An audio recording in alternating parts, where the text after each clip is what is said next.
Civil ಸ್ಕೋರ್ನ check ಮಾಡಬೇಕು ಅಂತ ಹೇಳ್ಬಿಟ್ಟು ಒಂದು ಐಫೋನ್ 8 ಪ್ಲಸ್ ಮತ್ತು ಒಂದು 75,000 ರೂಪಾಯಿದು ಟಿ ವಿ ತಗೊಂಡ್ರು ನನ್ನ ಹೆಸರಲ್ಲೇ. ಈಗ ಸರ್ಕಲ್ ಇನ್ಸ್ಪೆಕ್ಟ್ರಾಗಿ ಹೋಗಬೇಕು ಅಂತ ಅಂದರೆ ನನಗೆ ಅಮೌಂಟ್ಗೆ ಇದನ್ನು ಮಾಡ್ತಾ ಇದ್ದಾರೆ. ಅವ್ರ ಕಡೆ ಒಂದು 10-15 ದಿನದಲ್ಲೆಲ್ಲ ನಿಮಗೆ ಅಮೌಂಟ್ ಕೊಡ್ತೀನಿ 40 ಲಕ್ಷ ಅಂತ ಹೇಳಿ 150 ಗ್ರಾಮ್ ಚಿನ್ನ ಅಡ ಇಕ್ಸಿ 2 ಲಕ್ಷ ರೂಪಾಯಿ ಅವ್ರ ಹೆಂಡತಿ ಅಕೌಂಟ್ಗೆ ಹಾಕಿಸ್ಕೊಂಡ್ರು. ನನ್ನ ತಪ್ಪಿದರೆ ನನ್ನನ್ನು ಜೈಲಿಗೆ ಹಾಕಲಿ, ಅವ್ರನ್ನ ತಪ್ಪಿರಿ ಎಷ್ಟು ಜನ ಅವರು ಅಷ್ಟು ಜನ ಜೈಲಿಗೆ ಹಾಕಲಿ. ಈಗ ನಾವೇ ಬೀದಿಗಿದ್ದೀವಿ, ಇವ್ರು ಆರಾಮಾಗಿ ಕೂತ್ಕೊಂಡಿದ್ದಾರೆ ಅಂತಂದರೆ ನಾನೇನು ಮಾಡಬೇಕಾಗುತ್ತೆ? ಆಮೇಲೆ ಬ್ಯಾಂಕ್ನವರು 2021ರಿಂದನೂ ನಾನು ದುಡ್ಡು ಕಟ್ಟಿಲ್ಲ ಅಂತ ಹೇಳ್ಬಿಟ್ಟು ಕೋರ್ಟ್ಗೆ ಸುಳ್ಳು ಹೇಳ್ಬಿಟ್ಟು ಆರ್ಡರ್ ತಗೊಂಬಂದು ಮನೆ ಸೀಸ್ ಮಾಡಿಬಿಟ್ಟಿದ್ರು. ನಮ್ಮ ಮನೆ ಏನಾದರೂ ಸೀಸ್ ಆಗಲಿಲ್ಲ ಅಂದಿದ್ರೆ ನಾನು ದಯಾಮರಣಕ್ಕೆ ಏನು ಕೂತ್ಕೊಂತಿರಲಿಲ್ಲ ಸರ್, ನಾನು ಹೋರಾಡ್ತಿದ್ದೆ. ದೊಡ್ಡ ದೊಡ್ಡ ಅಧಿಕಾರಿಗಳೆಲ್ಲ ಇವ್ರ ಪರವಾಗಿಯೇ ಕೆಲಸ ಮಾಡ್ತಾ ಇದ್ದಾರೆ. ಹಾಗಾಗಿ ಇವತ್ತು ಬದುಕೋಕ್ಕಾಗುತ್ತಾ? ಅಟ್ಲೀಸ್ಟ್ ಸತ್ತನ ಸಾತ್ರೆ ಒಳ್ಳೇದಲ್ವಾ ಅಂತ ದಯಾಮರಣ ಕೇಳ್ತಾ ಇದ್ದೆ.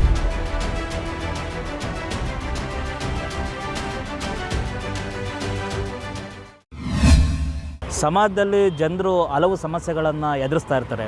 ಆ ಸಮಸ್ಯೆಗಳನ್ನ ವ್ಯವಸ್ಥೆಯಲ್ಲಿ ತಮ್ಮ ಸಮಸ್ಯೆಗಳನ್ನ ಪರಿಹರಿಸ್ಕೊಳಕ್ಕಾಗೋದಿಲ್ಲ ಅನ್ನೋವಂಥ ಸಂದರ್ಭದಲ್ಲಿ ಅಂತಿಮವಾಗಿ ಎಲ್ಲ ಯಾವುದೇ ದಿಕ್ಕು ತೋಚದೆ ಯಾವುದೇ ದಾರಿಗಳದ್ದು ಕಾಣದೆ ತಮ್ಮ ಸಮಸ್ಯೆಯನ್ನು ಪರಿಹರಿಸ್ಕೊಳ್ಳೋಕ್ಕಾಗದೆ ಅಂತಿಮವಾಗಿ ದಯಾಮರಣಕ್ಕೆ ಅರ್ಜಿ ಸಲ್ಲಿಸೋದನ್ನು ನಾವೆಲ್ಲ ನೋಡಿದ್ದೀವಿ. ತುಮಕೂರಿನಲ್ಲಿ ಇಲ್ಲೊಬ್ಬ ವ್ಯಕ್ತಿ ತನ್ನ ಕಾರಿಗೋಸ್ಕರ ದಯಾಮರಣಕ್ಕೆ ಅರ್ಜಿ ಸಲ್ಲಿಸಿದರು. ಆ ಸಂದರ್ಭದಲ್ಲಿ ತುಮಕೂರು ಜಿಲ್ಲಾಧಿಕಾರಿಗಳು ಮಧ್ಯಪ್ರವೇಶಿಸಿ ಈ ರೀತಿ ಮಾಡಬಾರ್ದು, ನಿಮ್ಮ ಎಲ್ಲ ಸಮಸ್ಯೆಗಳನ್ನ ಪರಿಹರಿಸ್ತೀವಿ ಅಂತೇಳಿ ಒಂದು ಭರವಸೆಯನ್ನು ಕೊಟ್ಟಿದ್ದರು. ಆದರೆ ಆ ಭರವಸೆ ಈಡೇರದ ಹಿನ್ನೆಲೆಯಲ್ಲಿ ಈ ವ್ಯಕ್ತಿ ಮತ್ತೆ ತುಮಕೂರು ಜಿಲ್ಲಾಧಿಕಾರಿಗಳ ಕಚೇರಿ ಮುಂದೆ ಶೀಘ್ರ ದಯಾಮರಣಕ್ಕೆ ಅರ್ಜಿ ಸಲ್ಲಿಸಿ ಪ್ರತಿಭಟನೆಯನ್ನು ಕುಂತಿದ್ದಾರೆ.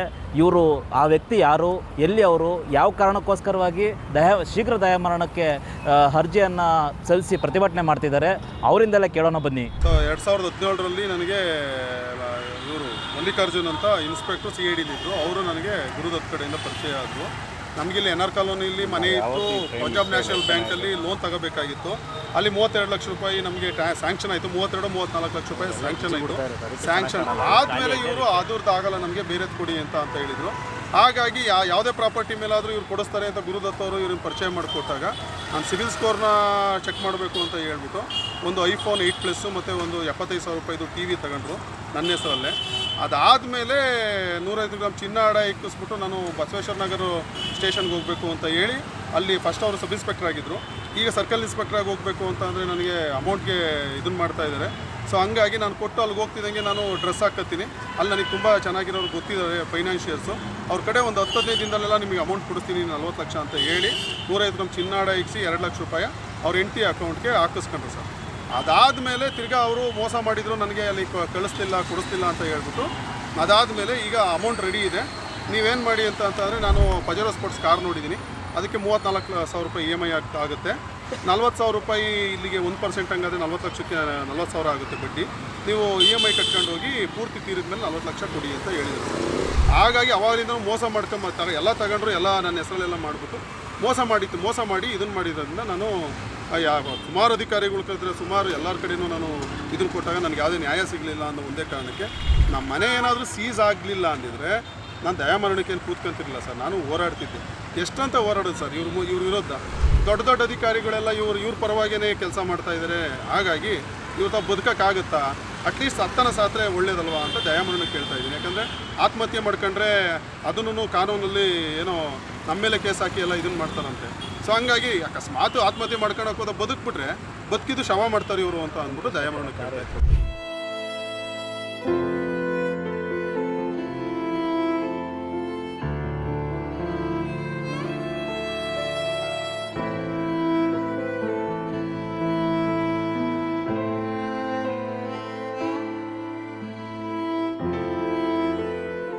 ಸರ್ ಒಟ್ಟಾರೆ ನನಗೆ ಬೇಕಾಗಿರೋದು DC ಮೇಡಮ್ಮು ಪಾಪ ಒಳ್ಳೆಯವರು. ಅವತ್ತು ಹೇಳಿದರು ನನಗೆ, ಅವತ್ತು ಏನಂತ ಹೇಳಿದರು ಅಂದರೆ ನಾನೆಲ್ಲ ಇದು ಮಾಡ್ಕೊಡ್ತೀನಿ ಅಂತ ಅಧಿಕಾರಿಗಳಿಗೆಲ್ಲ ಆದೇಶ ಮಾಡಿದರು.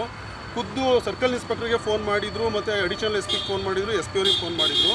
ಇಲ್ಲ ನಾವು ಕೊಡ್ತೀವಿ ಅಂತ ಹೇಳ್ಬಿಟ್ಟು ಅವ್ರಿಗೆ ಭರವಸೆ ಕೊಟ್ಟು ನನ್ನ ಕರೆಸಿ ಇದನ್ನು ತಗೊಂಡು ದೂರನ್ನ ತಗೊಂಡು ಕಾರ್ನ ನಾನೆಲ್ಲ ರಿಕವರಿ ಮಾಡಿಕೊಡ್ತೀವಿ ಅಂತ ಹೇಳ್ಬಿಟ್ಟು ಇವರು ಏನು ಮಾಡಿದರು ಅಂತ ಅಂದರೆ ಏನು ಮಾಡಿಕೊಟ್ಟಿಲ್ಲ. ಆ ಕಾರ್ನ ಏನು ಮಾಡಿದ್ದಾನೆ, ಈಗ ಹಿಂಗೆಲ್ಲ ನಾನು ದೂರು ಕೊಟ್ಕೊಂಡು ಓಡಾಡ್ತಿದ್ದೀನಿ ಅಂತ ಆಗಸ್ಟಲ್ಲಿ ಫೆಬ್ರವರಿನಲ್ಲಿ ಕಾರ್ ಕಿತ್ಕೊಂಡು ಹೋಗ್ತಾನೆ ಸರ್, ಕಳ್ತನ ಮಾಡ್ಕೊಂಡು ಹೋಗ್ತಾನೆ ಅವನು. ಅವತ್ತು FIR ಆಗುತ್ತೆ. ಅದಾದಮೇಲೆ ನಾನು ಇವ್ರ ಮೇಲೆಲ್ಲ ನಾನು ಕಂಪ್ಲೇಂಟ್ ಕೊಟ್ಕೊಂಡು ಹೋಗೋಕ್ಕೆ ಸ್ಟಾರ್ಟ್ ಆದಮೇಲೆ ಈ ಆಗಸ್ಟಲ್ಲಿ ಏನು ಮಾಡಿದ್ದಾನೆ, RC ಕಾರ್ಡ್ನ ಫೇಕ್ ಮಾಡಿದ್ದಾನೆ. ಆಮೇಲೆ 2930 ಫಾರಮು ಮತ್ತು NOCಗೆಲ್ಲ ಫೇಕ್ ಸಿಗ್ನೇಚರ್ ಹಾಕ್ಬಿಟ್ಟು ಜಯ ಅನ್ನೋರ ಹೆಸರು, ಅಂದರೆ ದಲಿತ ಸೇನೆ ರಾಜ್ಯಾಧ್ಯಕ್ಷೆ ಅಂತ, ನನಗೆ ಯಾರು ಅಂತ ಗೊತ್ತೇ ಇಲ್ಲ, ಅವ್ರ ಹೆಸರಿಗೆ ಟ್ರಾನ್ಸ್ಫರ್ ಮಾಡಿಸಿದ್ದಾರೆ. ಈ ಟ್ರಾನ್ಸ್ಫರ್ ಮಾಡಿಸಿರೋದ್ರಿಂದ ನನಗೆ ತುಂಬ ತೊಂದರೆ ಆಗಿರೋದ್ರಿಂದ ಮೇಡಮ್ ಈಗ ನನಗೆ ಅಟ್ಲೀಸ್ಟ್ ಕಾರ್ನಾದರೂ ರಿಕವರಿ ಮಾಡಿಕೊಡ್ಬೇಕು. ಅಥವಾ ಈಗ ಕಳ್ತನ ಮಾಡ್ಕೊಂಡು ಹೋಗಿ ಅವ್ರ ಹೆಸರು ಟ್ರಾನ್ಸ್ಫರ್ ಮಾಡಿದಾರಲ್ಲ ಸರ್, ಇದೊಂದು ದೊಡ್ಡ ಗ್ಯಾಂಗ್ ಇರಬೇಕು, ಇವ್ರ ಕೆಲಸನೇ ಇದಿರಬೇಕು. ಅವ್ರನ್ನ ಕರ್ಕೊಂಬಂದು ತೀವ್ರ ವಿಚಾರಣೆ ಮಾಡಿ ಸತ್ಯ ಏನೈತೆ ಅದು ಹೊರಗಡೆಗೆ ಹಾಕಬೇಕು. ನನ್ನ ತಪ್ಪಿದೆಯಾ, ನಾನು ನಿಜವಾಗ್ಲೂ ಕಾರ್ ಮಾರಿದ್ದೀನಾ, ಅಥವಾ ನಾನೇನಾನು ಅವ್ರಿಗೆ ಕೊಟ್ಟಿದ್ರೆ ನನಗೆ ಶಿಕ್ಷೆ ಆಗಲಿ ಸರ್. ನಾನು ಇದು ಓಪನ್ ಚಾಲೆಂಜೇ ಮಾಡ್ತಾಯಿದ್ದೀನಿ. ಎಲ್ಲ ಯಾವ ಟೆಸ್ಟ್ಗೆ ಏನಕ್ಕೆ ಬೇಕಾದ್ರೂ ನಾನು ರೆಡಿ ಇದ್ದೀನಿ. ಅವರಿಗೆ ಅದನ್ನು ನಾನು ಇದನ್ನು ಮಾಡಿಬಿಟ್ಟು ನನ್ನ ತಪ್ಪಿದರೆ ನನ್ನನ್ನು ಜೈಲಿಗೆ ಹಾಕಲಿ, ಅವ್ರನ್ನ ತಪ್ಪಿರಿ ಇವ್ರು ಎಷ್ಟು ಜನ ಅವರು ಅಷ್ಟು ಜನ ಜೈಲಿಗೆ ಹಾಕಲಿ. ಈಗ ನಾವೇ ಬೀದಿಗಿದ್ದೀವಿ, ಇವ್ರು ಆರಾಮಾಗಿ ಕೂತ್ಕೊಂಡಿದ್ದಾರೆ ಅಂತಂದರೆ ನಾನೇನು ಮಾಡಬೇಕಾಗುತ್ತೆ? ಒಂದು, ಆಮೇಲೆ ಬ್ಯಾಂಕ್ನವರು 2021ರಿಂದನೂ ನಾನು ದುಡ್ಡು ಕಟ್ಟಿಲ್ಲ ಅಂತ ಹೇಳ್ಬಿಟ್ಟು ಕೋರ್ಟ್ಗೆ ಸುಳ್ಳು ಹೇಳ್ಬಿಟ್ಟು ಆರ್ಡರ್ ತೊಗೊಂಬಂದ್ಬಿಟ್ಟು ಮನೆ ಸೀಸ್ ಮಾಡಿಬಿಟ್ಟಿದ್ದಾರೆ ಸರ್. ಒಂದು ಬಟ್ಟೆ ಸಹ ತಗೊಳಕ್ಕೆ ಬಿಟ್ಟಿಲ್ಲ, ಮತ್ತು ಮಾಡಿರೋ ಅಡುಗೆನೂ ಸಹ ತಗೊಳಕ್ಕೆ ಬಿಟ್ಟಿಲ್ಲ, ಜೊತೆಯಲ್ಲಿ ಮೆಡಿಸಿನ್ ತಗೊಳಕ್ಕೆ ಬಿಟ್ಟಿಲ್ಲ. ಅಜ್ಜಿ ನೋಡಿದರೆ 100 ವರ್ಷ, ಅಪ್ಪ ಅಮ್ಮ ನೋಡಿದರೆ ತುಂಬ ವಯಸ್ಸಾಗಿದೆ, ತಂಗಿ ತಮ್ಮ ಹೆಂಡತಿ ಮಕ್ಕಳು ಎಲ್ಲರೂ ಬೀದಿಲಿದ್ದೀವಿ. ಈ ದಿನ.com ಪ್ರೀಮಿಯಂ ಲೇಖನಗಳನ್ನು ಪ್ರಕಟಿಸ್ತಾ ಇದೆ. ಎಕ್ಸ್ಕ್ಲೂಸಿವ್ ಅನಿಸುವ ಸಂಗತಿಗಳು ಈ ಲೇಖನಗಳಲ್ಲಿ ಸಿಗುತ್ತವೆ. ಇವುಗಳನ್ನು ಓದೋಕ್ಕೆ ನೀವು ಚಂದಾದಾರರಾಗಿ. ತುಂಬ ಆತ್ಮೀಯವಾಗಿ ಒಬ್ಬ ಸರ್ಕಲ್ ಇನ್ಸ್ಪೆಕ್ಟ್ರು ಅವ್ನ ಕಷ್ಟ ಹೇಳ್ಕೊಂಡು, ಅವ್ನ ಸಂಸಾರದ ಕಷ್ಟ ಹೇಳ್ಕೊಂಡು, ಅವ್ನ ಮಕ್ಳಿಗೆ ಕಷ್ಟ ಹೇಳ್ಕೊಂಡು, ಹೆಂಡತಿ ಕಷ್ಟ ಹೇಳ್ಕೊಂಡು ಇದ್ದಾಗ ನಾವು ಕಷ್ಟದಿಂದನೇ ಬಂದಿದ್ದೀವಿ ಸರ್. ಕಷ್ಟದಿಂದ ಬಂದಾಗ ಏನಾಗುತ್ತೆ, ನಮ್ಗೆ ಯಾರನ್ನ ಒಬ್ಬರು ಹೆಲ್ಪ್ ಮಾಡಿದ್ದಿದ್ರೆ ನಾವು ಎಲ್ಲೋ ಬರ್ತಿದ್ದೋ ಅಂತ ನಮ್ಮ ಮನಸ್ಸಿಗೆ ಇತ್ತಲ್ಲ, ಆ ಥರ ನಂದು ಸಿಬಿಲ್ ಸ್ಕೋರ್ ತುಂಬ ಚೆನ್ನಾಗಿತ್ತು. ಸೊ ನಾನು ನಿಮಗೆ ಈಗ ಸಹಾಯ ಮಾಡ್ತೀನಿ ಅಂತ ಅಂದಾಗ, ಆಯ್ತಪ್ಪ ನಮ್ಗೆ ಎಲ್ಲೂ ಇದು ಏನು NR ಕಾಲೋನಿಗೆ ಯಾರು ಲೋನ್ ಕೊಡ್ತಾ ಇಲ್ಲಲ್ಲ ಬ್ಯಾಂಕ್ನವರು, ಅಟ್ಲೀಸ್ಟ್ ಇವರನ್ನ ಕೊಡ್ತಾರೆ ಅನ್ನೋ ಒಂದು ಇದರಲ್ಲಿ ಅವ್ರಿಗೆ ಸಹಾಯ ಮಾಡಿದೆ. ಈ ಜಾಸ್ತಿ ಅಂತ ಏನಿಲ್ಲ, ಫಸ್ಟ್ ಒಂದು ಐಫೋನು ಮತ್ತು TV ಕೊಡಿಸ್ದೆ. TV ಕೊಡಿಸಾಗ್ತಿದ್ದಂಗೆ ಒಡವೆ ಅಡೆ ಇಟ್ಬಿಟ್ಟು ಅದೇ ಕೆಲಸಕ್ಕೆ ಹೋಗ್ತೀನಿ, ಈಗ ಸರ್ಕಲ್ ಇನ್ಸ್ಪೆಕ್ಟ್ರಾಗಿ ನಾನು ಟ್ರಾನ್ಸ್ಫರ್ ಮಾಡ್ಕೋಬೋದು ಬಸವೇಶ್ವರ ನಗರಿಗೆ ಅಂತ ಅಂದಾಗ ಸರಿ ಅಂತ ಅಂದ್ಬಿಟ್ಟು ಅದನ್ನು ಅವ್ರ ಹೆಂಡತಿ ಅಕೌಂಟ್ಗೆ ಟ್ರಾನ್ಸ್ಫರ್ ಮಾಡಿದ್ದೀನಿ. ಅಟ್ಲೀಸ್ಟ್ ಇದನ್ನು ಚೆಕ್ ಮಾಡಿ ಏನೂ ಮಾಡ್ತಾ ಇಲ್ಲ ಇವರು.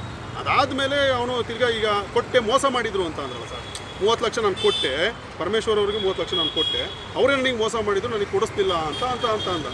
ಅದಕ್ಕೆ ನಾನೇನು ಮಾಡಿದೆ, ಇವು ಅಂಥವ್ರು ದೊಡ್ಡವರೇ ಮೋಸ ಮಾಡೋಲ್ಲ ಬಿಡು ಅಂತ ನಾನು ಸುಮ್ಮನಾದೆ. 40 ಲಕ್ಷ ರೂಪಾಯಿನ 1% ಕೊಡ್ತೀನಿ ಅಂತ ಹೇಳಿದ್ನಲ್ಲ ಸರ್, ಇಲ್ಲಿ ಯಾರೂ 1% ಕೊಡೋದೇ ಇಲ್ಲ. ಇವತ್ತಿನ ಎಲ್ಲೇ ಹೋಗಲಿ 5%, 10%, ಕೆಲವು ಟೈಮ್ 20% ಅಂತ ಅನ್ನೋ ನಡೀತಾ ಐತೆ ತುಮಕೂರಲ್ಲಿ, ಆಯ್ತಾ? ಸೊ ಹಂಗಾಗಿ 1% ಹಂಗೆ ಕೊಡ್ತಾನಲ್ಲ, ನಮ್ಮದು ಕಷ್ಟ ತೀರೋಗುತ್ತಲ್ಲ. 40,000 ಅಲ್ವಾ, EMI ಕಟ್ಕೊಂಡು ಹೋಗೋದಲ್ಲ, ಇದು ಕಾರಿಂದು 34,000 ಅಲ್ಲಿ ಮುಗಿದೋಗ್ಬಿಟ್ಟು ಇದಾಗ್ತದೆ ಅಂತಲೇ ಇದನ್ನು ಮಾಡಿದ್ದೆ ಸರ್. ಕಾನೂನು ಮುಂದೆ ಎಲ್ಲರೂ ಸಮಾನರು ಅನ್ನೋದು ಎಲ್ಲರಿಗೂ ಗೊತ್ತಿರೋವಂಥ ವಿಷಯ. ಕಾನೂನು ನಮಗೆ ಯಾವುದೇ ಸಂದರ್ಭದಲ್ಲೂ ಕೂಡ ಕೈ ಬಿಡೋದಿಲ್ಲ ಅನ್ನುವಂಥ ನಂಬಿಕೆ ಪ್ರತಿಯೊಬ್ಬ ಜನರಲ್ಲೂ ಕೂಡ ಇದೆ. ಹೀಗಿರುವಾಗ ತುಮಕೂರು ಜಿಲ್ಲಾಧಿಕಾರಿಗಳ ಕಚೇರಿ ಮುಂದೆ ತಮ್ಮ ಸಮಸ್ಯೆ ಬಗೆಹರಿತಿಲ್ಲ ಅನ್ನುವಂಥ ಅಹವಾಲವನ್ನು ಇಟ್ಕೊಂಡು 2ನೇ ಬಾರಿ ಶೀಘ್ರ ದಯಾಮರಣಕ್ಕೆ ಅನುಮತಿ ಕೊಡಬೇಕು ಅಂತೇಳಿ ಆಗ್ರಹಿಸಿ ತುಮಕೂರು ಜಿಲ್ಲಾಧಿಕಾರಿಗಳ ಕಚೇರಿ ಮುಂದೆ ಪ್ರತಿಭಟನೆ ಮಾಡುತ್ತಿರುವಂತಹ ವ್ಯಕ್ತಿಗೆ ಆಡಳಿತ ವ್ಯವಸ್ಥೆ ಮತ್ತು ಅಧಿಕಾರಿಗಳು ಇವರ ಸಮಸ್ಯೆಯನ್ನು ಪರಿಹರಿಸಿ ಕಾನೂನಾತ್ಮಕವಾಗಿ ಇವರಿಗೆ ನ್ಯಾಯವನ್ನು ಕೊಡಿಸ್ತಾರಾ ಅಥವಾ ಇವರ ಶೀಘ್ರ ದಯಾಮರಣಕ್ಕೆ ಆಗ್ರಹಕ್ಕೆ ಅನುಮತಿ ನೀಡ್ತಾರಾ ಅನ್ನೋದನ್ನ ಕಾದು ನೋಡೋಣ. ಮತ್ತಷ್ಟು ವಿಶೇಷ ವಿಡಿಯೋಗಳನ್ನು ನೋಡಲು ಮತ್ತು ಹೊಸ ವಿಡಿಯೋಗಳ ಬಗ್ಗೆ ತಿಳಿಯಲು ಈ ದಿನ.com ಯೂಟ್ಯೂಬ್ ಚಾನೆಲ್ ಸಬ್ಸ್ಕ್ರೈಬ್ ಮಾಡಿ ಮತ್ತು ಬೆಲ್ ಐಕಾನ್ ಕ್ಲಿಕ್ ಮಾಡಿ.